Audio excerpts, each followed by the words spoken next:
Hello, my name's Will and I work for Quell Training. This video is part of a series of videos that we at Quell have put together in relation to our core subject of workplace violence. Now, this is no academic approach, this is just ourselves and our own interpretation of it and how we see where and what workplace violence is. In the previous video, I talked about primary preventative measures. This video, I'd like to talk about secondary. Now, secondary to ourselves is what we class as the training side of it and how important training is. Since the pandemic, our own face-to-face training has drastically dropped. In fact, 90% of the training that we actually do now is virtual classroom training, and also a high percentage within that is obviously our e-learning as well. Now, training has always been a vital part of the process of anything to do with workplace violence. The unfortunate thing is, like any type of training, when companies are struggling for cash or they've got a lot of pressure on, they have a tendency to put training to the side or cancel the training. And that can sometimes have an adverse effect in the long term, whether it's both morale or, unfortunately, if there's a serious incident, damage to reputation and obviously cost. Training in workplace violence is a specific subject. In the sense of, I say to organisations, if you're going to get someone in to do any form of training around conflict management, lone working, personal safety, or dealing with difficult situations, whether it's face-to-face or via the telephone, whether it's in the retail sector, or it's in the hospitality sector, or it's in the enforcement or council, I try to encourage them to realise that that's a specific sector. And what I also try to ask them to do is this. Think, what do you need? What is your main objective? What are the risks that your companies face? What do you actually want from the training? What is the type of training that would be best suited to your organisation?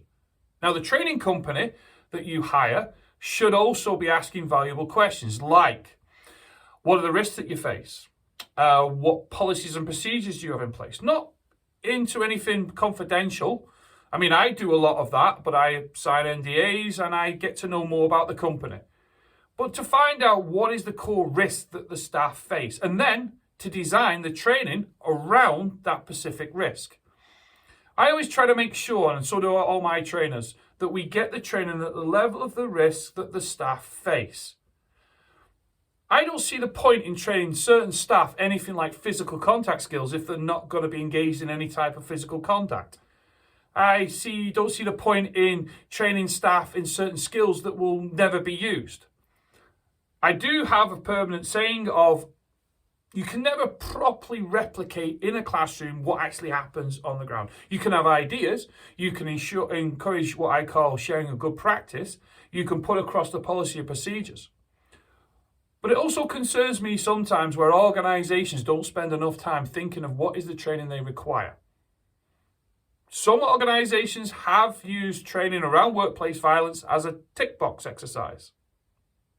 I don't think that's good, because it's a vital part of the overall process. And if you've spent all your time doing the policy and procedures over here, spending that time making sure that you put proper systems in place, to put in poor training is not a good idea.